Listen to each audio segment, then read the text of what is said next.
You're listening to Cinema Rex. What episode is this? Episode 17? You're listening to Cinema Rex. It is an Iranian film podcast. Episode 17, Panah Panahi's Hit the Road. Good morning, Kaveh. What are you drinking? Tea? Yeah. What kind of tea? Your special recipe tea? Sure am. What is it a secret, that thing you do? Do you want to share it with the audience, what you do with your tea? Yeah. So I'll do, I mix like 1 part Darjeeling tea from Iran with 2 to 3 parts bergamot from Iran. And sometimes the bergamot blend I get will have a bit of cardamom in it. But I'll also sprinkle in some saffron and either rose water or some dry roses. And it tastes very good. It's the only tea I've ever had that takes like 19 steps to prepare. But is it worth it in the end? Yeah, it's a good tea. It's a very good tea. Durud bar shoma dostan aziz. This is the Cinema Rex podcast, where we do what, Farhan? What do we do on this podcast? Watch and review and talk about Iranian cinema, but also we give you advice on how to take care of your pets and the best way to pollinate your plants. What else, Kaveh? Mm-hmm. I don't know. Can you say all of that in Farsi now too? Like what we do? I would rather not. I don't know how to say half of those things. You don't know how to say pollinate in Farsi? No. I know how to say graft. Like if you're grafting plants, which is another way to get around pollination. That's peyvand. Okay, good. Yeah. Very specific set of skills. So I can help you. I can help your plants bear fruit in multiple languages. It just won't necessarily be the exact same process. I always feel like we get to the point now we have guests so often that when we don't have a guest, I don't know what else to say to you. Well, I have one thing that we can talk about. So, Kaveh, you and I are going on a trip soon to Banff. But before that trip, I have like 4 other mini trips. Yes. So I kind of sprung it on you that we need to bank multiple episodes over the next couple weeks. Yes. Because there's going to be a period where I'm gone for like a month and a half. Yes. So I'm sorry. That's okay. I have your replacement already on the rafters waiting to jump in the second you can't record one episode. Is it a robot? Afra. Oh, Afra. It's Afra the robot. Sorry. Well, today we are looking at Panah Panahi's Hit the Road, a 2022 film that made the rounds in the festival circuits during actually COVID. Do you know the Persian name? No, tell me the Persian name. Jadde Khaki. Jadde Khaki. So like dirt road. Yeah. Almost. Yeah. Is it literal translation? I thought it'd be like Bizan Bid or something. Hit the road, right? Wouldn't that be more like Yeah, I don't know if like that's literal a translation? Yeah, it would. I don't know if that would work as a saying. It almost- might. it almost kind of sounds like it does, better though. in Persian. Yeah, Bizan Bid. Yeah, that actually Right? sounds so much cooler. And then so why wouldn't they just translate it to dirt road then? I don't know. Like, why Well, not Dirt make Road would have been the original name. Oh, you're saying why didn't they No, but, like, translate it to Dirt Road in English? Yeah. I Like don't why? Maybe someone But yeah. was like, "That's not appealing. A dirt road. No one wants to watch a movie about a dirt road." Or something. Yeah. That's and my of course, marketing voice. Yeah, that guy. Yeah, we all know that guy. What is particularly noteworthy about Panah Panahi, Farhan? He's the son of Jafar Panahi. That's right. Prolific, famous director, filmmaker who we've done. Have we only done one Jafar episode so far? I think we Oh have. my goodness, I think we have only just done No Bears. Yeah, Well, we definitely have to correct that soon. yeah. But yes, of course, he is Jafar Panahi's son, and this is his first film. It's a debut film by this young director. Young, he's the same age as me. Yeah. He's also considered a student of Kiarostami because he grew up Of course, yeah, learning from him as well. that's right. How old was he when he made this movie? Do you know? Well, he was born in '84, so Okay. he made this film 3 years ago. Okay, so he was Like, like we shot it in 2020 or 2021, so early 30s, late 30s. late 30s. Yeah, he'd be like 36, 37. Oh, okay. 2024 now. Yeah, let's just jump into a plot summary, and I'm sure we'll unpack the film as we move along. There's something nice about these quicker episodes. We flow through it so much. Yeah. Hit the Road takes the tradition of the Iranian road trip movie and adds unexpected twists and turns. It follows a family of 4, a father with a broken leg, a melancholic mother, and their sons. One, a taciturn adult, the other, a cheerful 6-year-old. As they drive across the Iranian countryside with their sick dog, Over the course of the trip, they bond over memories of the past, grapple with fears of the unknown, and fuss over their sick dog. Unspoken tensions arise and the film builds emotional momentum as it slowly reveals the purpose for their journey. The painful and emotional reason for the trip being that they are smuggling their eldest son out of the country at the Turkish border. A task which they've kept from their youngest son, who believes his brother is off to be wed. The result is a humanist drama that offers an authentic, raw, and deeply sincere observation of an Iranian family preparing to part with one of their own. It has a 95% Rotten Tomato score and a 75% audience score. So I ask you, Farhan, what did you think of Hit the Road? I loved this movie. I'm shocked that it was his first movie. It was brilliant. It was beautiful. Even just the details and something as subtle as the sound design when the phone is ringing, the phone's on silent and it's ringing, and you hear it flicker against the radio. You know when sometimes you hear a phone ringing close to a speaker, it goes, it starts doing that. And I was like, oh, that's an excellent touch. Also, within seconds, you realize how incredible the child actor is in the film. Yeah, he's very good. He's ridiculously good. He's oozing with charisma. He's so funny. I love that the dad, he's injured so he can't drive. So his son's the one driving. Mm-hmm. He's just like constantly telling his son how to drive. Mm-hmm. Like the whole time, every single time he's like, okay, turn on the car. Yeah. Seatbelts, mirrors, okay, signal check, blind spot. All right. And change your gear, whatever. Like he's like going through everything, and every time the son's like, "Can you?" Like he's like frustrated, and he's not. Most of the time, he's letting it go. And then on the flip side, the eldest son. And then on the flip side, the mom is constantly like hover momming him or whatever. What's it called?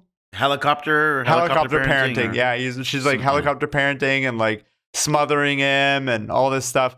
And he's always like, "Can you stop?" Like, I'm an adult, blah, blah, blah, blah. Like, leave me alone. And I think that dynamic between a mom that's like overly affectionate and trying desperately to connect with her son that's like pretty disconnected, and the father who's constantly trying to tell the son how to do something. I think that dynamic is probably pretty well universal for a lot of people, and it was shown very sincerely, and it was a lot of fun the way that they did it. Mm-hmm. I also really like the look of the mom. A lot of times when you see women around this age in movies, they like dye their hair. In the case of non-Iranian, actually no, even in Iranian movies, they'll have like tons of plastic surgery, all this stuff. But like she looks the way someone in her age would look. Like she has gray hair, but it's still like long and like flowy and youthful looking. Yeah, she's still very youthful looking, and she's not hiding her grays. Some of the exchanges between the characters I thought was really great. There's a cyclist that they pick up after like accidentally hitting him, and the dad takes the water bottle from the cyclist and gives it to the kid because the kid's reaching for it. It's a cyclist's water bottle, and the kid starts drinking it, and the dad's like, and the mom's like, "What are you, stupid? What if this guy's sick with something?" And the cyclist is like, "Ma'am, I swear I'm not sick with anything." Like he's, instead of being offended that they stole his water, he's more offended that they're insinuating that he might be sick. Like that's the more egregious thing to him. The use of music throughout the film I thought was excellent. Yeah, those are like my general thoughts. We can dive into it a bit more, but I thought just overall it was a fantastic film. They did a really good job of painting this character and giving them all so much life. And 90% of the movie basically takes place in this car, but it was excellent. Yeah, I very much like the film as well. One of the things I really like about what Panah Panahi does is the use of revealing information when he feels the audience needs to know it. It's a really good script because I wrote, I'm pretty sure this is the term, in media res, the film, the story structure term for meaning like you begin in the middle of something. We when we introduce these characters, they're not starting the journey. They're not packing the car to leave. They're in the middle. They've already started the journey to go to wherever they're going. And you're meeting these characters, not knowing who they are yet, not knowing where they're going, not knowing why they're going anywhere. And at the point too, they're kind of like pulled off over to the side of the road. They're not even driving in the moment. So You don't know if something's happened to their car, if they have a flat tire. It's just like they're stuck there. And I really like that because it's giving a lot of trust and faith in its own script that the audience will sit there. They won't know the answers. They won't know exactly what's going on until I choose to reveal this piece of information to them. Mm. I like that. Just it's something that I thought was really a good use of script structure. Yeah. The other thing that was interesting, opening shot corner, Kave's favorite moment of the well, not favorite moment to unpack. Do you remember what the opening shot was? Yeah, it starts on white and then it finds the cast and it's a piano drawn on a cast and the kid is playing the piano on the cast, the sound of the music.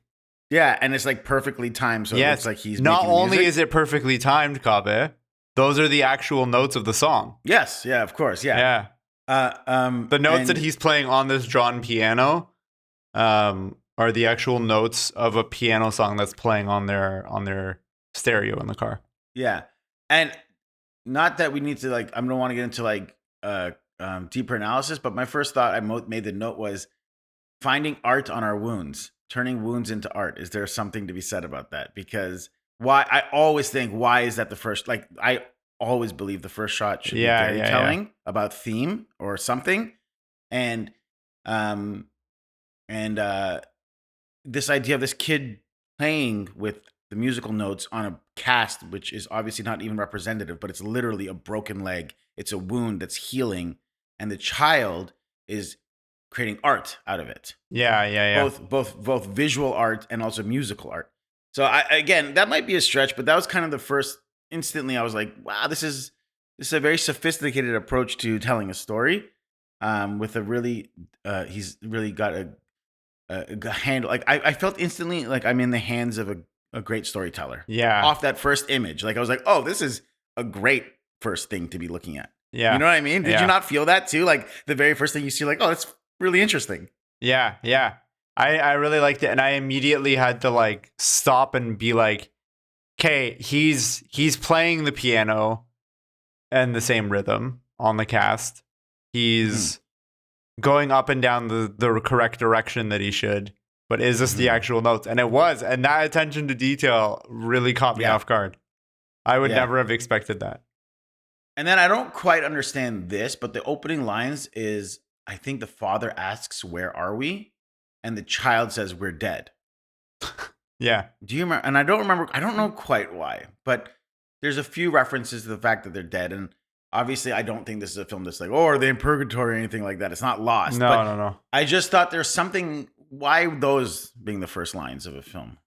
I like it because it kind of plays, like, for me, it gives you a window into the world of this family, that this kid, what's the word, like bolbol zabuni, like a kid who just like, he's a parrot, he's like constantly parroting things back, he talks a lot, and you know that this is a situation where like this kid has like asked too many questions to the parents before, and at some point they got fed up and they're like, we're dead, okay, like whatever, just leave me alone. This kid has picked up all these little idiosyncrasies, and every opportunity he can, he's just firing them off, and it's just like rapid fire constantly from this kid. He's always cracking jokes and hitting everyone in the family with sarcasm. Since this film has a pretty small cast, we're mostly in that car with the four family members. I thought it's just we could rapid fire the actors that play the roles. It's Panah Panahi plays the mother. Mohammed Hassan Majuni plays the father. Ryan Sarlak plays the young boy, the 6-year-old, and Amin Simiar plays the elder son, who's about like 17 years old or 16 years old. And we're with these four characters through the majority of the film. There are some side characters that you meet along the way, but we're strictly in the car with these four characters for 95% of the film. One thought I had just for general discussion is, did you wonder how difficult this film might have been to make from the standpoint of this being Jafar Panahi's son's first film? Because, and we'll get to the specifics in a bit when we break it down a little bit more, but when you realize what they're doing, they're traveling the Turkish border. I mean, I mentioned in the plot summary, to smuggle their kid out of the country, right? And we don't need to necessarily go into the reasons for that. There's small references to it. They don't touch on it too much. But that being the plot, Did you ever wonder like how like with the government like with knowing how much the government censors Mm-hmm. filmmakers, artists, and this being a very like from the government's eyes an infamous man's son making a film. Yeah. I just constantly kept drawing myself to the idea that they must have had such close eyes on them, or it must have been so difficult. I'm surprised the government was fine with them making a film about trying to smuggle a young man out of the country. Well, they had a fake script. Oh, okay. Where'd you read that? I didn't know about that. Yeah. It was on Wikipedia. Ah, okay. So what do you know? Did they say they delivered a fake script to the government? Yeah. And then they shot something different. That's interesting. Doesn't the government look at like dailies essentially or look at cuts of the film though? I think they try, but I think this might be why so many of these movies by filmmakers who are censored are shot in these more remote areas. Right. I suspect part of it is because they can be like, oh, sorry, we're out here, yada, yada, yada. And then when you show them footage, you just show them what you want. But once the film is out. Well, then you're risking going to jail.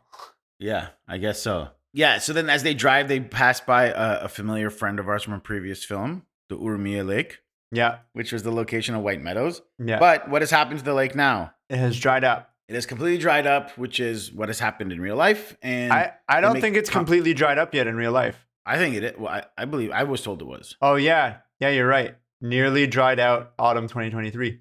And there was a reference to how you used to be able to play in the waters, and now all you could do is play in the dirt. Yeah. And the kid's response, he's like, oh, that's good. I don't like being wet. Yeah. The eldest son, who is the reason they're traveling, despite being in every scene, I made a note of here, doesn't say a word until 20 minutes into the film. His first words are at the 19-minute, 59-second mark, which I just thought was interesting. Oh, wow. I really like the way the family plays with one another. Yeah. The way they use music to charm one another and entertain themselves is really endearing. The mother keeps singing to the son while he's driving and like showing her love and adoration for him, which is when he first snaps and he says his first word. Which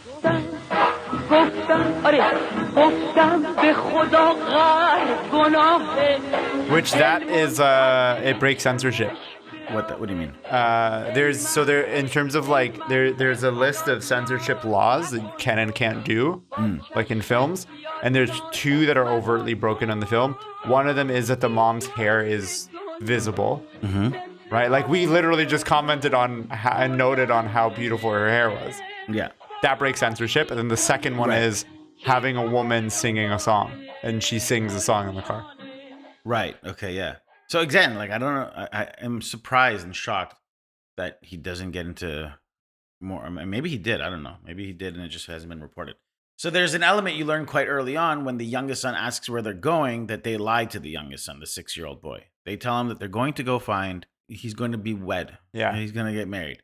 And then he makes that cute comment about who wants to marry this guy? Yeah. This guy's not marriage material. Yeah. Which is really cute. And then they pull over, they find they accidentally hit the biker who gets in the car with them and travels with them for a bit. The cyclist. And I'm pointing out the difference because there's also a biker later on, like on a motorcycle. Right, yeah. But did you notice the thing with the pistachios? Because he spills the pistachios in the car? Yeah, I noted that. Why don't you break that down? Go for it. Yeah, so there's a scene where he's talking about how, he wants to become a professional cyclist. His idol in life is Lance Armstrong. And he's like, yeah, like even his name like says how great he is. He's got strong arms, like all this stuff. And then the dad is like, yeah, but then there was that scandal about him and then he was like cheating and all this stuff. He's like, no, that's fake news. He's like, it's not fake news. He literally admitted it and gave back his awards. And he's like, sometimes you have to cheat in life to get ahead. And then as he's saying this, he's like eating pistachios. And he we should also mention. Sorry, go ahead. I was going to say we should mention he's not just cycling alone. He's part of like a group. He's part of a team. Yeah, he's part of a group. They're training. Tour de France type. Yeah, yeah, they're doing a training. And they hit him. He's like the furthest behind everybody. Yeah, and like by a lot. He's like way behind everybody. And then when the kid is waving at him as they're passing, he falls over, he hits their car, they feel guilty, give him a ride. And he's like, yeah, just give me a ride up to the next relay point. So as they're giving him a ride, he's like, he spills these pistachios on the floor, and he's like, "Oh, sorry, I spilled some pistachios. Let me pick them up." And they're like, "No, don't worry about it. It's fine." He's like, "No, I'm gonna pick them up." And then they're like, "No, don't worry about it." And so he picks them up. He like turns his back to the window and he leans Yeah. over to get them. And then they're like, "Oh, look, it's the rest of your team." And just then they like pass it. So clearly this guy's like pretending to spill stuff so that he can have a Duck. reason to duck and not be seen by his teammates getting a ride up the hill from the rest of them. And Yeah. as he's saying this, the whole time he's talking about, sometimes like you have to cheat a little bit to get ahead in life. Yeah. Yeah. I wrote it down because I thought what he was saying was it was interesting. He says to the father, "You haven't ever cheated in your life or done anything illegal, then found an excuse? We all have a filter for our transgressions. Our minds just stop at self-reflection. Why? Because we're sure we're good people at the end of the day. And it's true. We are good people, but we protect ourselves and a filter helps us forget, pushing into the subconscious." So, just essentially he's talking to the fact that like we all are, we think of ourselves as good people and we are good people, but every now and then we have to bend the rules and we have to like convince ourselves that we're not bending the rules, Yeah. which is probably a comment on society Yeah. in Iran For sure. currently. What was the deal with the mom showing that she used to take photos of the son's pee stains on his mattress? That was so strange to me. Do you remember during looking at a photo album and it's like, she's like, "You'd wet the bed." She's telling the elder son, "You used Yeah. to wet the bed when you were a child, and I'll take photos of it and like make them into like landscapes or whatever." And do you remember that? I think for like my takeaway from that was, again, this is a mom who's like a helicopter parent and she's constantly babying her son. So this is like the most extreme example that you can think of like babying your child, aside Yeah. from showing like bathtub photos of your kid when they're like a Yeah. baby, right? So I feel like that's Yeah. kind of a little bit of what it is. It's just it's a ridiculous way to be like, "Oh, this mom is like helicopter parent to the max and Yeah. like constantly babying her kid." Yeah. So then they pull over to get some gas, and I really like the scene where the mother and son are sharing a cigarette. She hands him the cigarette. He takes a smoke from it. She's like, "Try not to." But wait, before we get to the cigarette, Yeah. they pull over and the mom's like, "Okay, we need to take the dog out to pee." Right. Yeah. Yeah. Yes. And as they go to take the dog out to pee, do you remember what's playing on the radio at the station? No.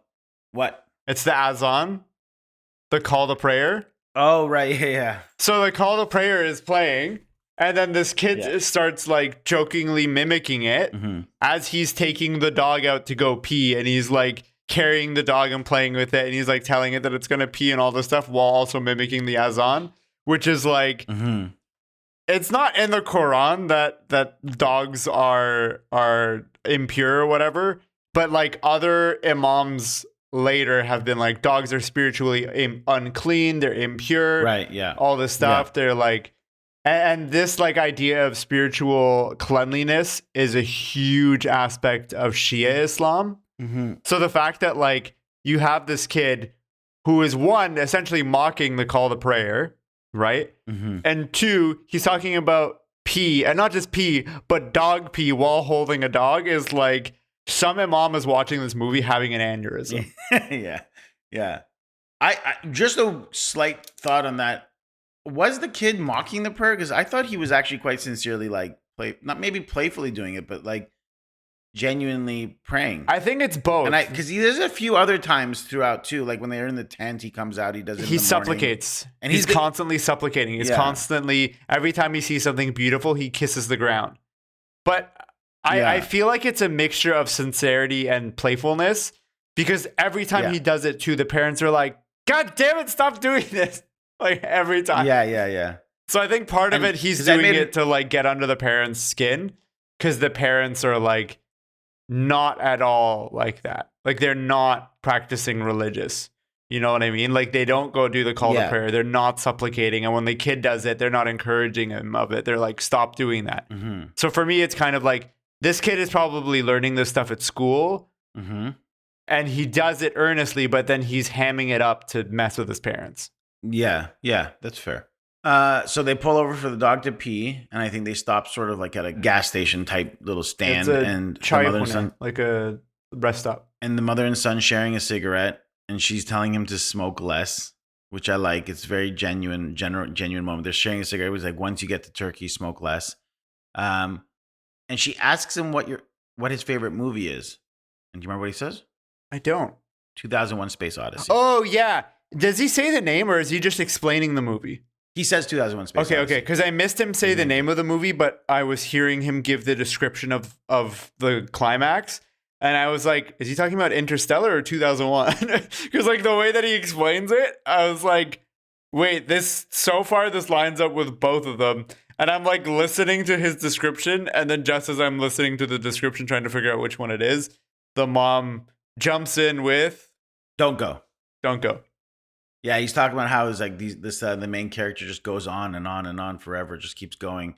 And then she gets like terrified, and he gets upset with her for saying that because he's like, "You're making this harder for me. Stop asking me not to go." It's a big point of contention between the mother and son.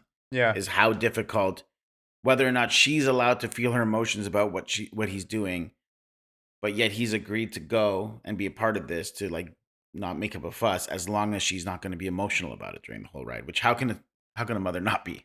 Yeah, and it shows the duality of that feeling, right, for a parent, because you're like, she's encouraging him to go for his sake, right? Yeah. But then that's her logical mind at work, right? But then emotionally, she's like, I don't want to be without you, right? Which is something that it draws very specific to real life situations, which I'll get to when we get to behind the scenes. Yeah. But that's like an exact emotion that the Panahi family felt.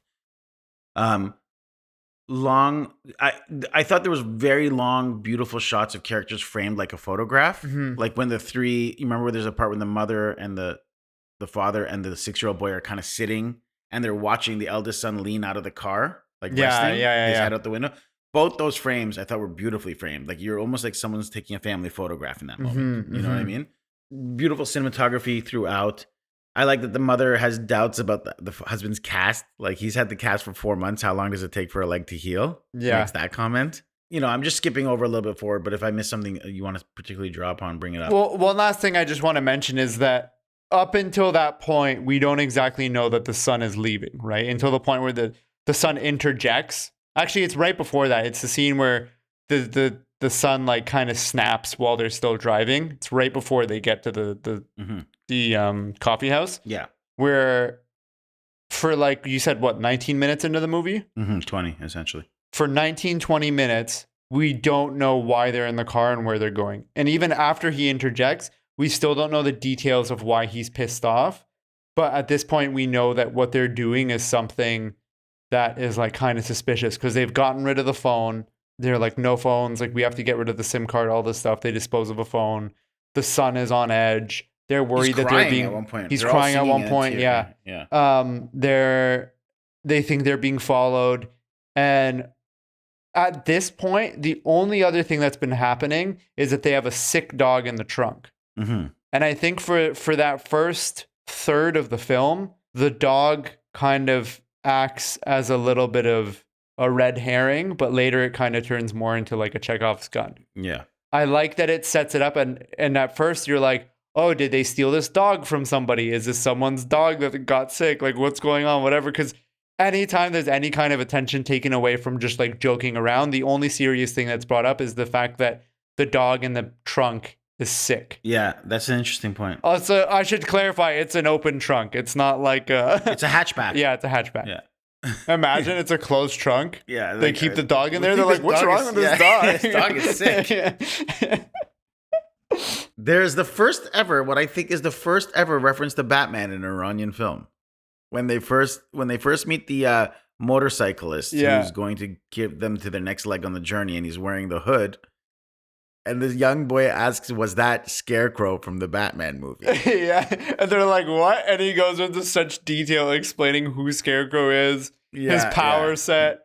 Yeah. I don't know if it's the first time, but I can't. What other film would have referenced Batman in an Iranian film? I can't think of any, but I would be shocked if this is the first time. If the first time was in 2023, I'd be shocked. Well, if there is any listeners out there who know of another time that Batman has been referenced in an Iranian film, please write and let us know on our Instagram, I guess. Also, I'll mention that the second and third time that Batman is mentioned in Iranian cinema, if that was the first one, are also both in this movie because he brings up Batman a few times. Yeah, they bring it up again later for like quite a long scene. Yeah.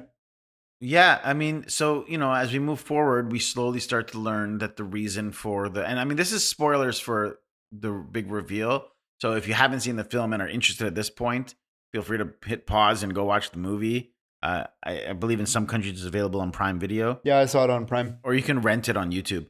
But just to reveal it, you learn through a subtle line of dialogue that the family has lost their house because they had to put up bail money for the son.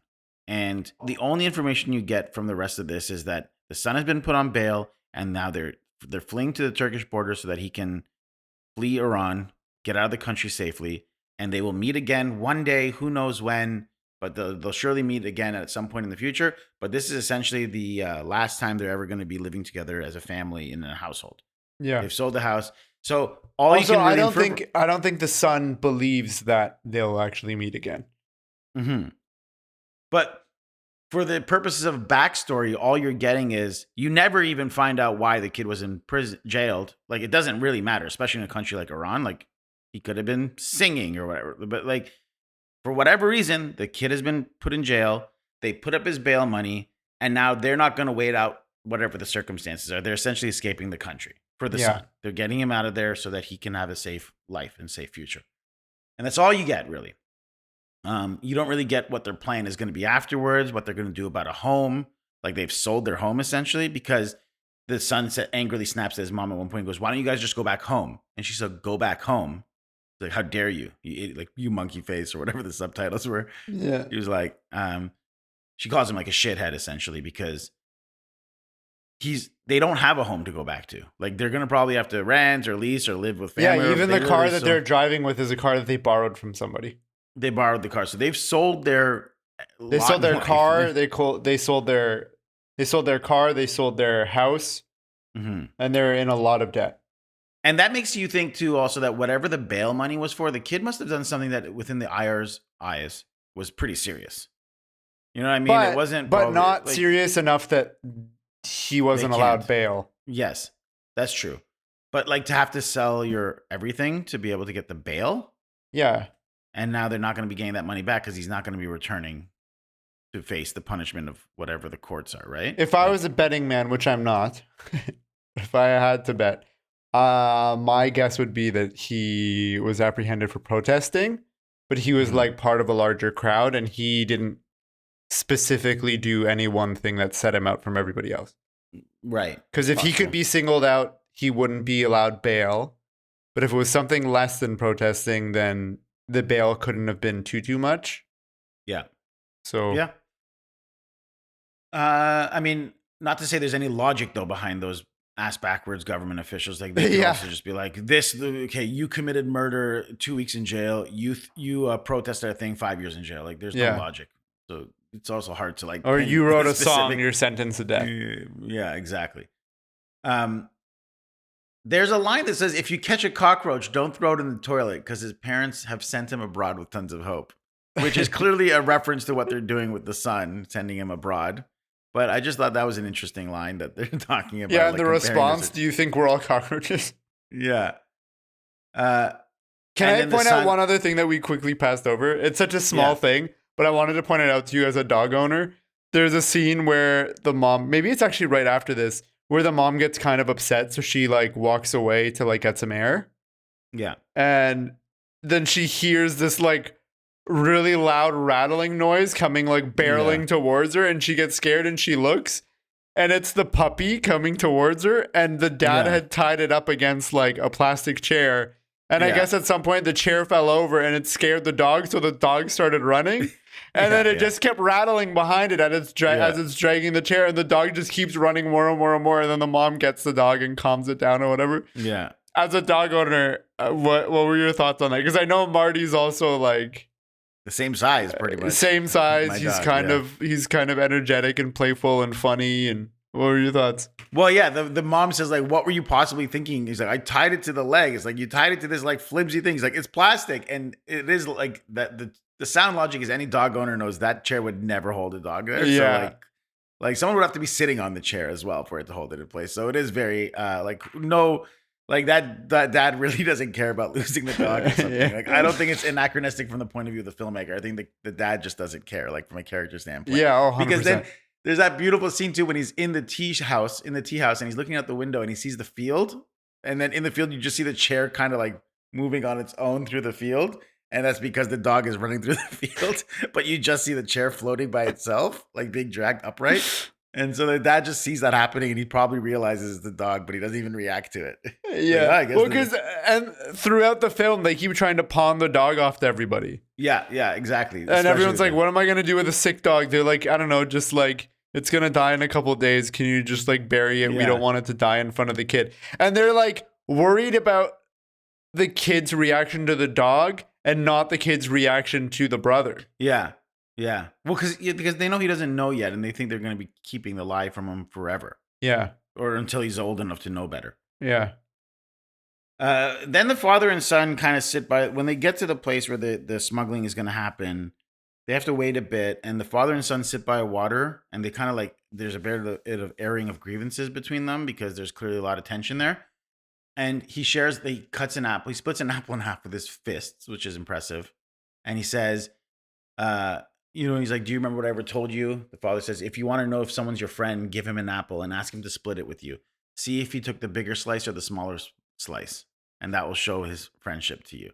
And then, which is like a sweet moment. But then the funny thing is they split it, but they're in disagreement about who has the bigger slice, which is very funny because I feel like it's like the meaning behind it is we like to think that we're being kind to one another, but maybe we're not. Like just this idea that this guy splits an apple. It's like, you'll know someone's your friend if he offers you the bigger slice. And then the father offers what he thinks is the bigger slice to the son, but the son's like, you clearly have the bigger slice. So like even in our kind actions, we are in disagreement. I think that that's also supposed to be representative of the situation that they're in, right? Yeah. Where like they're sending the son off and the son might be seeing this as like, oh, well, clearly I'm in the worst situation here. Yeah. Like you don't care about me. Yeah. You're abandoning me. You're sending me off, right? Yeah. But then the dad is probably like, no, like the worst situation is you stay here, you get killed, all this stuff happens. Like the better thing is to send you away. Yeah. Like we're sending you away because we love you. Yeah. We're not sending you away. Like that's not the worst. So I think that here it's that same discussion happening of do we send you away or do we not? Which is the better choice, right? Yeah. I was wondering when listening to these conversations between the father and son, how much of this might have been lifted from real conversations that he's had with Panah's had with Jafar. Yeah. I just wonder because there's like, he does spend quite a lot of time in this, like the film kind of slows down to kind of watch them have this discussion and breakdown of like philosophy and thoughts about life and stuff. And I was like, I could see this being something. And a lot of that scene is just silence. Yeah. It'll be silent for like 10, 15 seconds.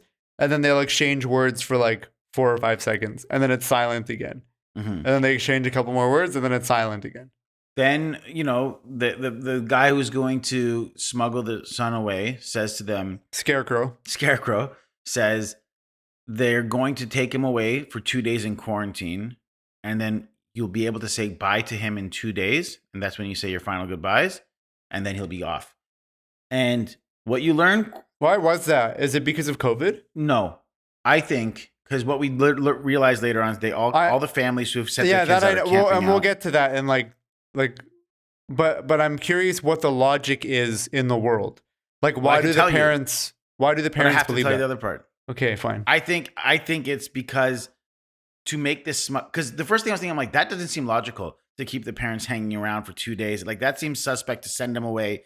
Since this is like supposed to be like discreet and low key, why send them away for 2 days, bring them back to say bye, then send them out again? Yeah. And I really thought this was going to be like a logic bump for me until you realize that they're not bringing him back. No, that stuff I understand. I'm saying why would there is no quarantine? I know, Coffin. Okay, then what's your question? I'm saying like whether or not the quarantine thing actually happens, forget that right now, okay? Yes. I'm saying I'm a smuggler and I'm coming up to you and I'm saying, okay, Kaveh, we're going to take your family member, but we need to quarantine them for 2 days first. Your response is, why do you need to quarantine them for 2 days? Quarantine from what? From illness? Like, what is it? Is COVID happening? That's the thing that I want to know is why the quarantine? Probably just I don't know, disease in general. See, that was one little There's probably something we're missing. It might actually be because of COVID. Because wasn't this movie shot during COVID? Yeah, but there's no real references to it at all. Like, it could have also been happening in 2019. Well, the mom also mentions that the cyclist is sick, like could be sick. Oh, okay. She's like, Yeah. are you crazy? Blah, blah. Maybe. That's the only thing I can think of. Because the other thing is, and this does actually happen with some smugglers, is they'll be like, oh, we're going to take them to like meet this person first. They can like assess that everybody here is like, is good, is safe. They'll come back. You can see them for like a couple hours and make sure that everything's okay. And then we'll take them the rest of the way. So, but then once they go, they don't bring them back because they're like, no, we had to like take them. The thing I was going to say, which you got really hung up on me not letting me finish, is I think from the perspective of the smugglers, it's worth telling them that you're going to see them in 2 more days to not bemoan and delay the process of them saying goodbye. Yeah. So I don't know from the perspective of why the parents won't reflect back on quarantine. But I was going to say the process of them saying, no, you'll get to say bye in 2 more days. This isn't the final goodbye. When really it is the final goodbye, is to make that process expedited. Yeah. Do you know what I mean? Yeah. From the perspective of, oh, we've done this a bunch of times. We know that the parents have such a hard time letting go. It drags it out. It becomes a real process. It slows us down. Well, the and mother people wants to say will like goodbye. renege on their promises and whatever. Yeah. Yeah, and they'll want to say bye 50 times, and the mother ends up like holding on. Let's just from now on tell them that we're putting them in quarantine, and they'll be back in 2 days. But they don't know that they were not going to see them again, so that the process is sped up, which is what I was trying to get at. As that's probably the thinking behind. Yeah, no, that stuff I smuggler's understand. I perspective. understood that. I understood the logic behind why they do that, and that's an actual thing. Like smugglers do that stuff. The thing that I was asking about was what's the logic behind the quarantine? Not why are the smugglers delaying for 2 days? That I understand. I'm saying, why is that the excuse? Why couldn't the excuse be like, hey, we're going to take them up for 2 days. We have to like process a bunch of information with them. They'll come back and say goodbye to you. You know what I mean? There's something we're missing. So then they're in the car after driving away, realizing that they're not going to see this boy again, their son again. And it breaks into a very fabulous song. The Shahram Shapare song. It's Dr or Dr. I don't know how to read it because it's DR. It's written in English letters, so I have no idea how this is pronounced. DR. Is it? Mm-hmm. I know you're trying to. It's hard to believe. No, but I know. I believe you. I just want to make sure that like someone's not gonna like hit us up in the DMs and be like, The song is DR by Shahram Shapare. DR translates to homeland specifically in English. And a lot of the lyrics in the song are like, I'm homesick in this foreign land. The song is about this person lamenting that their love is leaving them, that they're homesick, that they're stuck in a foreign land, all this stuff. And while he's singing it, this song is still a dance song. The family's dancing and they're trying to have a good time, even though the lyrics of the song are still about how your love is gone.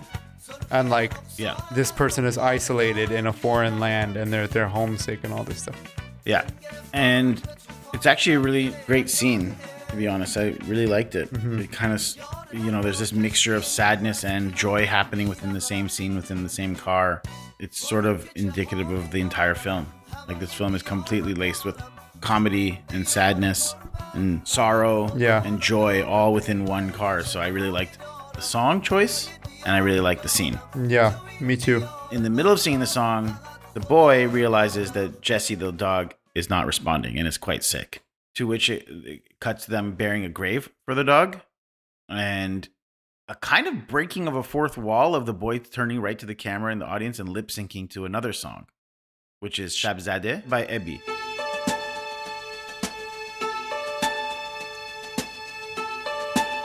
Which is a mourning song, Mourning, about, it's almost like a eulogy to a fallen hero, the lyrics of the song. Yeah. And that's the song that they're singing.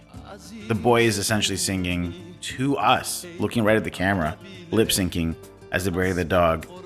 And then they bury the dog and they get in the car and they drive off and the film ends. Yeah. There's one scene that we glossed over was, two scenes. One is the night that the son leaves. The younger son is constantly hounding the dad like, where's my brother? Where's my brother? Where's my brother? And the dad keeps trying to distract him. And usually when they distract the kid with like something, he gets distracted immediately. Yeah. He'll be like, oh, why is brother upset? And they're like, oh, look at this cool rock over here. And he's like, oh, wow, that is a cool rock. Like every time. Yeah. But then this time when they're like, the dad tries to distract the boy from asking about the brother, he keeps coming back to where's my brother? Yeah. It takes a while, but finally the dad like puts the son on his chest. The dad's lying down flat. He's basically wearing like a sleeping bag, like onesie. Bodysuit, yeah. Bodysuit, yeah. He's like lying on the ground looking up at the stars, and he places his son on his chest and they're looking up at the stars together. And it's this really sweet father-son moment where this father's like bonding with his son through play.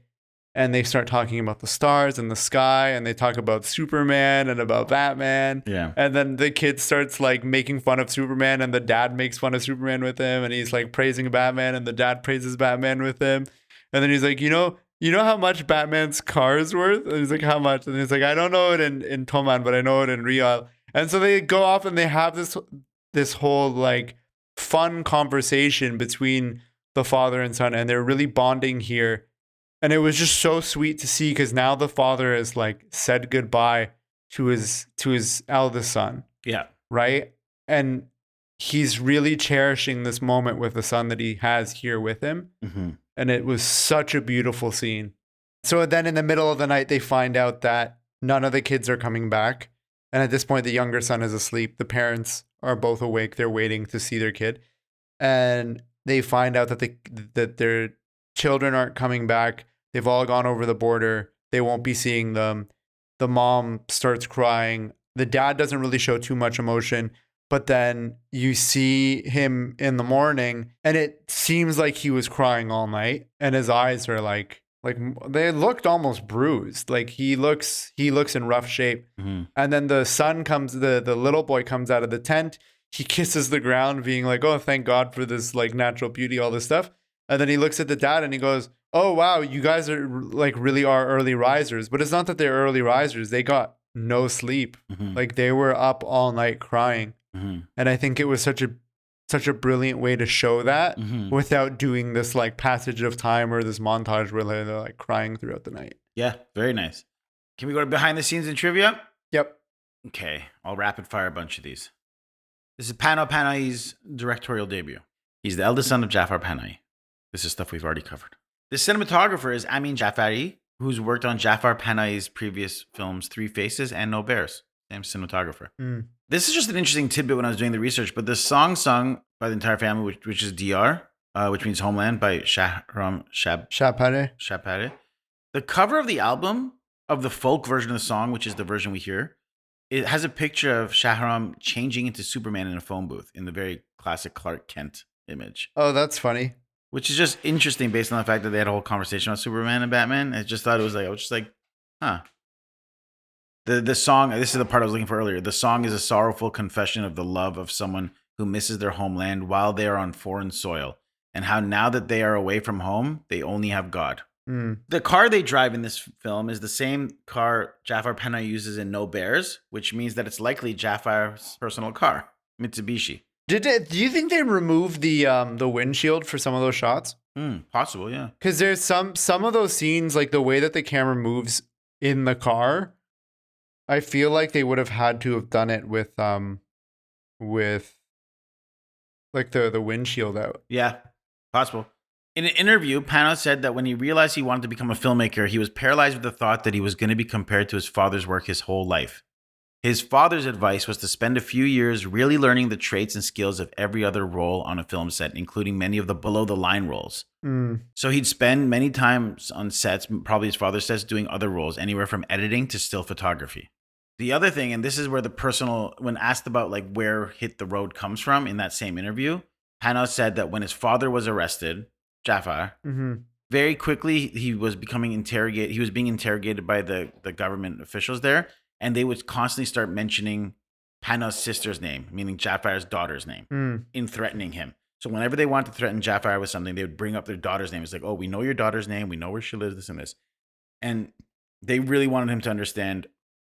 They wanted to instill fear in him, and they did successfully. So when Jafar got out of prison, the first thing he did was almost overnight, according to Panah, was they decided that his daughter has to leave the country. They essentially did it overnight. They packed her bags and they were like, whether she went to Europe or Turkey or wherever, they were like, they're using your name to threaten me, and you can't be in this country anymore. So he said that they very quickly they were plunged into a state of nostalgia and sadness of what we had lost and how quickly we had lost it. And that was the inspiration behind this film, was this idea that his sister just suddenly overnight had to pack her bags and leave because they were clearly using her to threaten him. Fuck the Islamic regime of Iran. One other BTS thing that I want to mention is that when Panahi cast the two brothers, Ryan and Amin, when he cast Ryan, he immediately saw how charismatic this child was. And he was actually so charismatic and so like funny and fun and energetic that the bigger challenge with him was trying to tone things down a little bit. Oh, interesting. And then with Amin, he was very nervous during the interview he was very nervous during the audition. And that energy was exactly what he wanted for the character. And so when they were filming on set, he went around to all the crew and he told everyone to be mean to that actor so that he always felt uncomfortable and uneasy and nervous. So it would add to the performance. And he specifically, Panah Panahi specifically mentioned his own father and Abbas Kiarostami as references for that style of directing. That's really interesting. That's really cool. It reminds me of like the other stories of Iranian directors. Yeah. Kiarostami doing his thing to manipulate. Kiarostami, Panahi, Ali Abbasi. Yeah. And you know how I feel about that approach to directing. You love it. So that's the inspiration behind the road, and that's what I have for behind the scenes. Yeah, the only other thing I had was we mentioned it, that they had the fake script. Yeah, that's interesting. Critical reactions. Jonathan Rosenbaum said, no, I'm just kidding. I was waiting for it. No. UK critic Mark Kermode. Do you know Mark Kermode? I really like his videos on YouTube. He's a great critic. Mark Kermode gave it 5 stars, saying, "It's that blend of heartbreak and joy, profundity and absurdity that is the key to this enchanting movie's magical spell." Adam Naiman from CinemaScope said, "Hit the Road works in enough familiar ways that critics can safely place it within a certain tradition, but it's also hopefully the start of something new." David Sims from The Atlantic said, "Panahi is the son of the imprisoned filmmaker Jafar Panahi, one of Iran's greatest living artists. He has his father's subtle touch for interpersonal dynamics and for light tales that build to surprising hidden depth." Deeper analysis. What are your thoughts? You take it away. I've been talking for the last 2. There's a few scenes that I wanted to talk about. Break it down. There's this other one. There's a long shot that's utilized when they're saying goodbye to their son and they don't realize that they're saying goodbye to him. And the wide, extreme wide. Yeah, sorry, wide shot, not long shot. It's very, very, very, very far away, the shot. Yeah. And they look like almost little dots on the screen. Yeah. It just feels so disconnected and distant. And I think that it's done intentionally because a lot of times when you think back on those kinds of memories where you're like, yeah, I had to say goodbye to my family. I had to say goodbye to my loved ones. But I didn't realize that was the last time I would be seeing them, right? Yeah. And even here, they don't think it's the last time they're seeing them. Yeah. They're like, oh, we'll see him again in like 2 days or whatever. Yeah. But it's shot from so far away that you're almost looking back on it like this distant memory. Oh, that's great. Yeah. And I feel like that was partially like him kind of coming to terms with having to say goodbye. Do you know what I mean? Yeah. Yeah. That's a beautiful analogy. I like it. It also makes it feel like by shooting it so far away, it's obviously not personal and not intimate. And that kind of just speaks to the fact that they don't realize that this is not going to be the last. Like they don't realize this is going to be the last time. So to them, the moment feels so void of emotion because it wasn't the proper final goodbye. Yeah. Yeah, because you're expecting these like close-ups and like a dolly shot and like this really intense music and whatever, but you don't get any of that. You're disconnected. So you're like, oh, this can't be it. This can't be it. And then when you find out that, no, that was it, they're never going to see him again, it just crushes you. Yeah. I've heard enough stories of like my own relatives having to escape that like hearing things like when a smuggler is like, oh yeah, we're just going to take him to this part and then you'll see him again before we fully take him. That's not going to happen. They say that specifically for the reason that you said, Kaveh. Yeah. Because a big part of it too is like when people start freaking out, like that's actually dangerous for the smugglers Yeah, exactly. because now they're like, shit, you're drawing too much attention. Yeah. I do want to go back to the kid playing with the dog and like talking about it peeing while the Azon is playing. That's intentional. Yeah, of 100% course. that's Sure. intentional. Yeah, yeah. That's 100% the filmmaker ridiculing the government of Iran. Sure. Yeah, yeah. I totally see that. There's a writer, Jonathan Swift, who wrote Gilligan's Travels. Okay, yeah. I really like Jonathan Swift because he was like kind of, I always describe him like he's what South Park did, but he did it like hundreds of years ago. That's funny. His poking fun of the monarchy at the time was like he had very crude scatological humor, poop and pee and all this stuff. Like that was a lot of interwoven into like these beautiful novels he'd write. So in Gilligan's Travels, this guy shows up to the Lilliputians, which is like a country. It's this village full of like small miniature people, and he's the tallest person there. Like he's a giant in the town, right? Yeah. And at one point, the castle and the monarchy, the castle's burning down, and he's trying to help all these people, and the only thing he can do is pee. So he has to piss all over the monarchy to put out the fire because he's a giant, and these people are like ants to him. And he's like helping put out the fire, but he's like pissing all over the monarchy. And this is like 1700s England. So it's such a like, it just draws to me that idea of like using, like literally he's like, as a writer, the monarchy couldn't get mad. He's like, no, he's helping them. No, oh, you're misunderstanding what I'm saying. He was putting out the fire, but literally, like, if you're just looking behind, he's like, he's pissing all over the monarchy, which is, I feel like, what you're referring to here, Yeah, right? yeah. Like with it's He's kind of like, that no, idea. he's like singing, he's doing the Azan. He's clearly religious, all Yeah. this stuff. Yeah. My only like deeper analysis is, and it's forgive me because this is like a little bit on the nose, but I just kind of wanted to expand on it slightly. But this is not that deep of an analysis. But this idea that the family is a microcosm for Iranian society. So each member of the family represents a type of person, like archetype in Iran. Sure, yeah. And this idea of like the male leaders, the patriarchy of this house is broken. He's literally broken. They aren't whole. He's got a broken leg. He's immobile. Yeah. Male role models are broken. The woman is constantly in mourning, but she's the strongest she's the strongest person in the car. She's the kind of driving force, but she's like a melancholy and she's like in despair. She's saddened. The eldest children are forced into exile, which is literally what happens. Or like and political prisoners. Political prisoners. And the youngest is oblivious. Yeah. And I just like, again, it's not that deep of an analysis, but each one of these represent what's happening. It works. People. And the father in a lot of ways is like, going back to what you were saying, he kind of feels like emasculated. Yeah. He doesn't interject very much. Usually he's just like, if he says something, it's like a joke. I think when he's uncomfortable, he makes jokes. Yeah. Yeah. The couple times that he does try to give helpful insight and people don't hear him, he's like, yeah, whatever. When the car it's someone, they're pulling in and someone's like, oh, your car's leaking fluid. The dad's like, it's the air conditioner. It's the car's not leaking fluid. And then they go and they check the car and they're like, oh, it wasn't your fuel tank. Don't worry. It was the air conditioner. And then the dad's like, yeah, see, I told you guys. And then everyone's like, what? No, you didn't. And he's like, all right, whatever. Like he doesn't. Yeah. I want to say that because I have literally the same note of worded differently is if the man is symbol for men in Iran, he's tired, he's defeated, he's less committed to any of this. Yeah. He's injured literally from head to toe because he's got a toothache too, remember? Yeah. He's got a toothache and his foot. And his hands had been broken too. His hands had been broken? Yeah, the mom mentions it at one point. They're like recovered now, but they had been broken. Oh.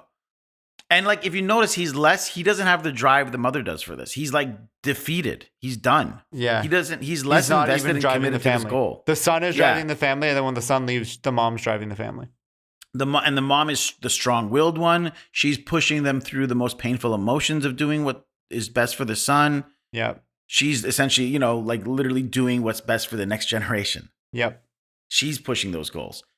And she's the one who's like commanding the situation, even though it's tearing her apart. Like it's destroying her emotionally, but she's the commanding one. The father's just like you're saying, like, yeah, whatever. Like what he's like done. become like, apathetic. He's defeated. Yeah, he's defeated. His time in the sun is over, and he's broken. He's a shell of probably the man he once was. Best scenes. Do you want to go first? Yeah, the first singing scene, the heartache scene. That the one that's the Shahram Shab Oh yeah, that's my favorite scene as well. That's when they finally dropped off the boy and they're singing and the mother Yeah. starts crying and she's kind of slap herself to get it Yeah. together and she's crying. Because she's like doesn't want the son to see. Yeah. Yeah, exactly. That's my favorite scene in the entire film. That mix of comedy and joy and sorrow. It's beautiful. Yeah. That's yours too? Yeah, mine too. That scene actually made me cry. Good. Like I was like actually crying. Because like a lot of my relatives, like those are the same kinds of situations that led to them coming here, right? Like even my parents, when they left, they were quite young and they had to say goodbye to their family members. I have tons of cousins who had to leave by themselves when they were like 14, 15, 16 years old, escaping to Turkey. And then just the thought of what that did to my aunts and uncles, right? Of like, I may never see them again because a lot of our relatives never did see their kids again. And just that the lyrics of that song, I think really messed me up. And the fact that it's like, it's still a dance song. So they still need to like, they're still trying their best to pretend to be happy. Yeah. You know what I mean? Yeah. Even just for the sake of the little boy who's still there to like try to keep his spirits up. And then just as he's happy and all this stuff, then at the end of the scene, they're hit with the dog's not feeling well. Yeah. So like they do all the stuff. They go through this whole rigmarole to like keep the son happy. And the mom's like trying to ground herself and trying to not show what she's going through. And then they see the dog and like the kid is just lost on that. My runner up for favorite scene is the very next scene, which is the burial scene of the dog. And that one, like I like just like got my shit together, and then that scene hit, and then it would like hit me all again.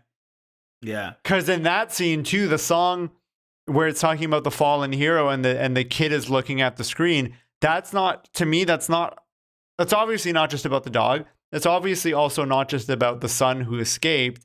To me, that feels a lot like he's talking about the Iranian people and Iranian culture, right? As this fallen hero. And it hurt to see that and to know that like you and I have grown up in a foreign land, right? And it's the only land that we've known, but like we'll never be able to see where we come from.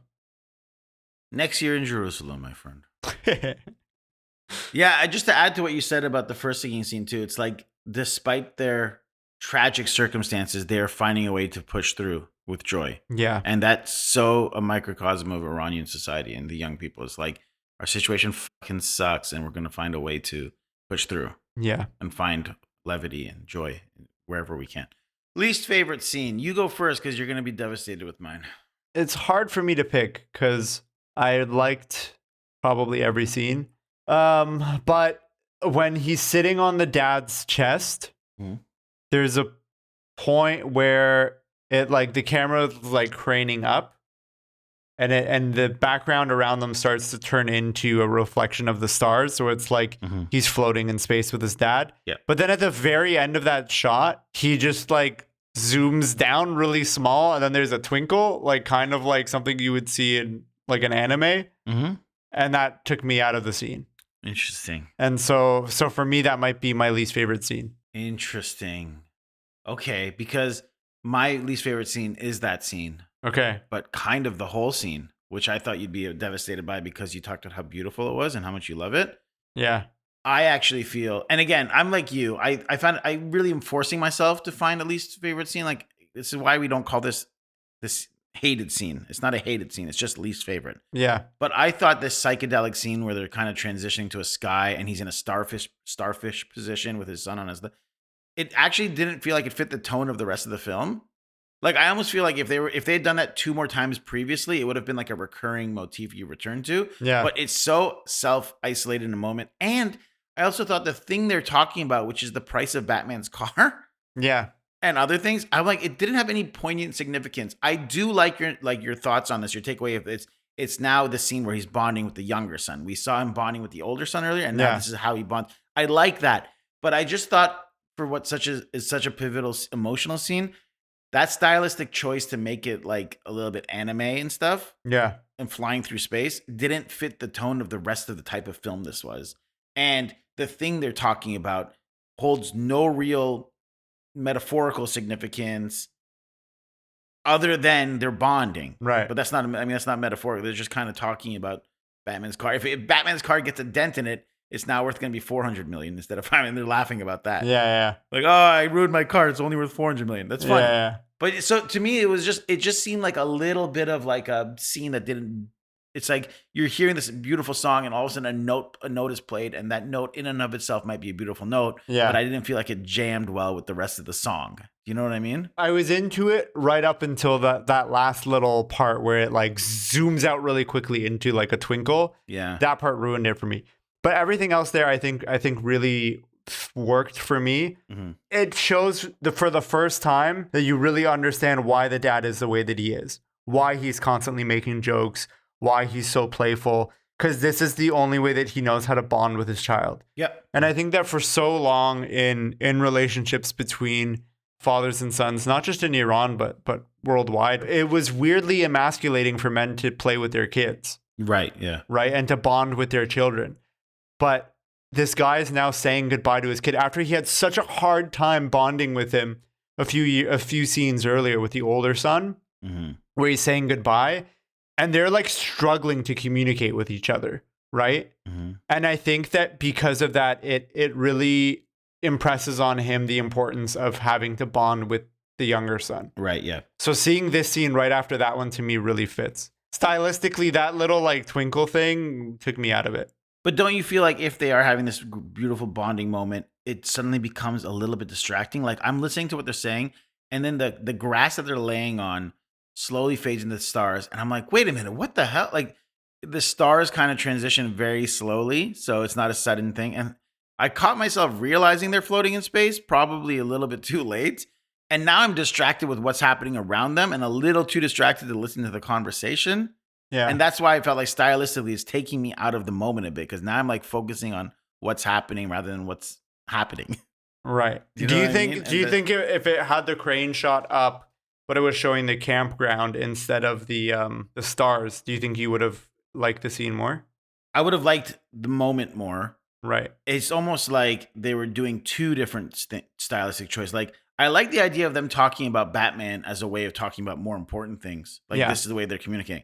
Or I like the idea of like showing the visual to talk, but they're doing the visual and the thing of the Batman stuff at the Right. same time. And it's a Right. hat on a hat for me in terms Right. of like, Right. which one am I supposed to be paying more attention to? The dialogue of what's being said, Right. or the stylistic choice? So that's it. That was just for me. It just was like not my. No, that's it was fair. my least favorite. Damn, that's poetry. Where we discuss our favorite quotes from the film. I have two. Mine aren't very deep, to be honest, because I found most of the depth in the film actually came from moments more than individual lines. There were definitely like deep lines, but I think Give me your favorite first, and then I'll give you my favorite. Then we'll both give our runner up. Because I have one serious one and a joke one. both of mine are like kind of jokey. All right, let me go first with my first favorite. Yeah. My favorite one was, what an education we're giving him. Always lying, lying, lying. Nothing but lies. She's talking about the fact that they're not telling the youngest son. نگاه کن تو رو خدا بچه بزرگ کردن همش دروغ دروغ همش دروغ. And then she tells the oldest son, it'll be fine. One day we'll laugh about this. And then the son says, you actually think we're going to laugh? I mean, even if things are fine one day, what are we going to laugh about? یه روزی میرسه که به این روزا میخند. واقعا میخندی؟ نمیفهم اگه یه روز حتی همه چی هم درست بشه به چیه این روزا میخندیم؟ So like those two scenes coupled together. Those are good. And the son's not wrong. Like they're still gonna look back on this and get really sad. Yeah. Even if they're reunited one day. Yeah. What's yours?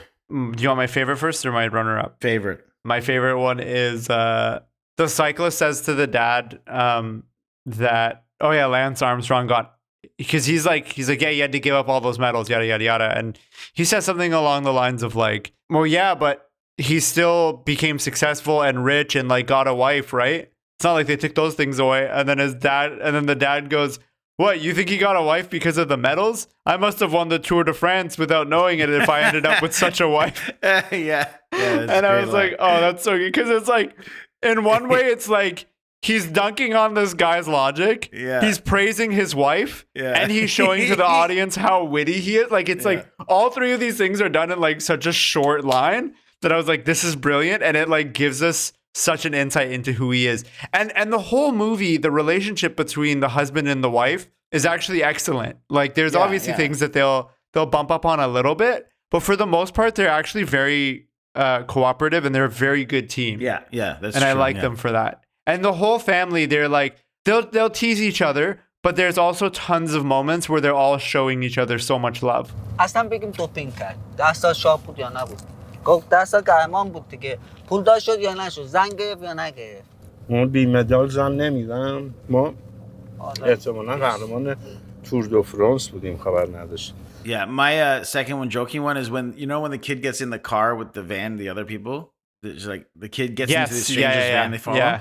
The dad shouts, he's like, "Are you really gonna go in the other car?" And he's like, "Yeah." He's like, "We'll just follow him." And he goes, "Warn the people, he's an idiot."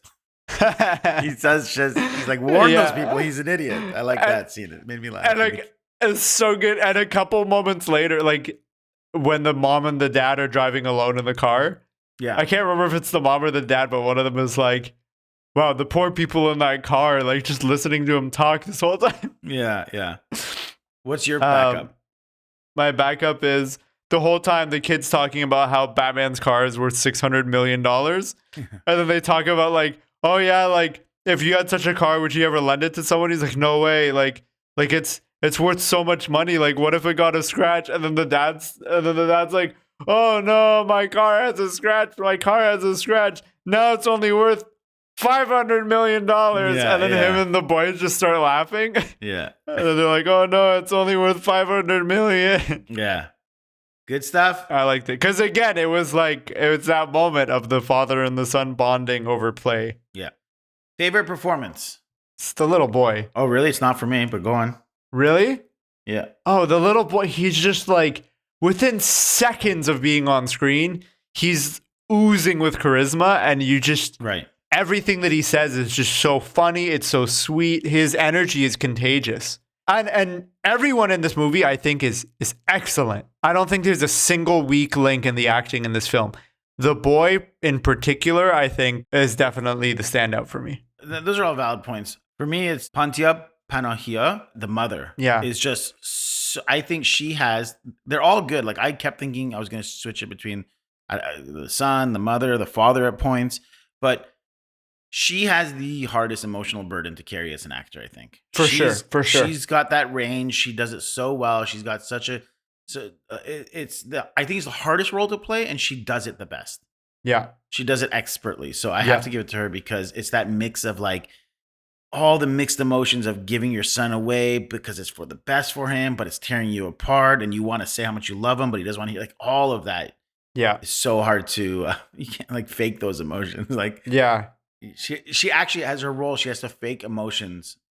The character has to fake the emotions that are constantly festering at top. So she has to suppress emotions she's feeling as a character, which is very impressive. Yeah, 100%. Nitpicks, hot takes, what aged poorly. I only have one. I'll say this first. The dog looks way too healthy for a sick dog. Take it from someone who just recently neutered his dog. My dog is literally wearing a cone on his head as we're recording this. And I know when a dog is under the weather, you can't run with a plastic chair like that. Yeah. Or even when he's just the way he pops up the first time you see a dog is in the back seat and he like pops up. He's like, hey, Jesse, it's you. And like that dog is like, looks fine. And obviously they weren't going to make a dog sick for this thing.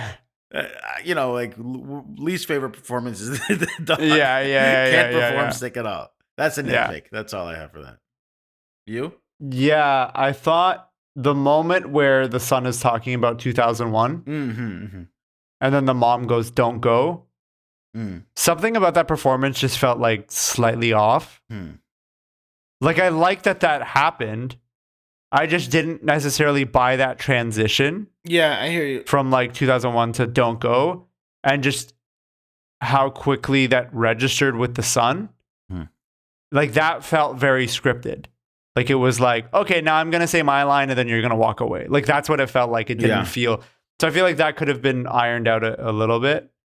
And then, the scene where he's floating on his dad's chest in space, that I was fine with. I know you didn't like it necessarily, but then that final like dropout and twinkle, that was like, oh, if you just ended this, like you don't need that. And that I feel like could just be like, that's 100% just a stylistic choice. It's just a stylistic choice that I wasn't necessarily a fan of. Double feature lineup. This is an interesting thing for me because I actually wrote this when I was in our discussions section, and I was going to mention it. I skipped over it right now. But I had a movie specifically in mind. I'm like, this is just like this. Then when I was reading like audience reviews and stuff on Rotten Tomatoes, this reference has been made about 4, 5, 6 times by audiences. So this is clearly a corollary that people are constantly drawing up. Is it the same one that you were thinking of? Yes, the exact same film. What is it? Little Miss Sunshine. Okay. My double feature lineup would be watching this movie hit the road, followed up by Little Miss Sunshine, because that's also a family road movie. It's different family dynamics. The son, who's played by Paul Dano, is mute throughout the film. He won't speak. He's taken a vow of silence. So much like this, like son who isn't speaking for a lot of the film. Yeah. Very similar. The uncle, played by Steve Carell, he doesn't have a broken arm or leg, but he had attempted suicide before the film had started and is in a bad emotional state. So, and again, it's the family dynamic. So Little Miss Sunshine is clearly a corollary that constantly is brought up by reviews. If you love Little Miss Sunshine and you like Iranian movies, Hit the Road you'd love this film. And I would think that this would be a perfect pairing up together. I have not seen that movie. Oh my goodness. It was one of my favorites. It's one of my favorite scripts of all time. Is it? Yeah, you have to watch it. It's such a beautiful film. We'll watch that together sooner than later. Okay. I couldn't think of one. I was like struggling to think of one yesterday and today, and I legit couldn't think of one. Road movies? No road movies in the top of your mind? Every one that I can think of, like I wouldn't pair it with this because they just don't like tonally and thematically. They're very different. The only one I could think of was Persepolis by Marjan Satrapi. And my only qualm with putting these back to back is that would be such a heavy day. Well, one, they're both Iranian, and usually when I do my double feature lineups, usually I like to pair it with a non-Iranian film, unless it's like a Kiarostami film that references another movie or whatever. Yeah, that's the only one I can think of. There's another one, it's Le Grand Voyage, which is this French-Belgian movie that's really nice. It's about a father and son. The dad is Muslim. He wants to go to Mecca before he dies. He's never been to Mecca, and the only way he can get there is by driving, and his son, who's not religious at all, has to drive him, and the whole trip is a father and son journey to Mecca. It's very funny, very heartfelt, very sad, same tones. Road movies. Road movies always have a standard structure. We'll watch Little Miss Sunshine together. I'm excited for this. Yeah. Can this be a modern Hollywood remake? I say absolutely it can.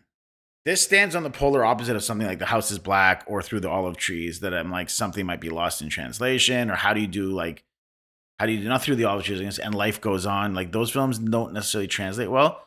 If this, I could see Panah Panahi being like, hey, make this with an American cast, make the American remake of this movie. And they're driving from San Diego to the Mexican border or something. Mexican border. Yeah. Exactly. The only thing you're losing is you're losing some of the like political issues there. Yeah, but it could just be anything. You know what I would actually do? It could be he shot a cop during a protest, and now the cops are looking for him, and he's no longer going to be safe in America. That's fair. That's a good one. Something like that. You could do something like that, You know what I would actually do? I would maybe put it in Mexico, and they're escaping the other way. It's a Mexican family, and one of them is trying to like get asylum. Because then you can also kind of put like you can put commentary on like, oh, but will he actually be safer in the States? Yeah. You know what I mean? Like you can play that side up as well. Yeah. Whereas like with the family here, they're like, oh yeah, he'll be safe in Turkey or whatever. But in that situation, that whole thing of like the apple, like which is the better half, which is the better choice, who's getting the better end of this deal? Yeah. You can really play that up even more because it's like, well, yeah, I'm getting out of here, but like the situation for people like us in the States isn't that much better. So that's how I would do it. Final thoughts and grades. I'll give my grade first, then you do everything. We'll do the thing and I'll wrap it up. Okay. I give this an A-. I think it's a strong A. It's an A for sure. I really, really like the film. To me, it's a very original Iranian film. It's not a wholly original. It's not something I haven't seen done before. Like I love this movie. I'm a harsh marker and I can't give it full marks to me. So I like even A, I think would be a bit generous because I don't know. It's a first time filmmaker. It's fine. It's a very, very good movie. I'd say A minus. That's right. That's my explanation. Okay. I almost gave this movie an A++. Wow. The only reason I didn't is because I had a couple nitpicks. Mm-hmm. And I think that an A++ has no nitpicks. Mm-hmm. Yeah, I thought it was a beautiful film. And I just kept the whole time watching it. I just kept thinking about all my relatives who've had to go through the same thing, my cousins who've had to go through this, my parents. My parents' escape is a little different. Like this definitely felt a little closer to how a lot of my cousins left.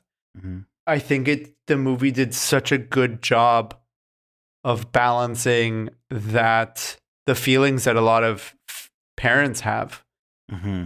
where one part of them is like, I love my child Mm-hmm. and I need to see them succeed and I need to see them survive. So I have to get them out of here. But then the other side of it is them being like, please don't leave me. I can't be without you. I need you here with me.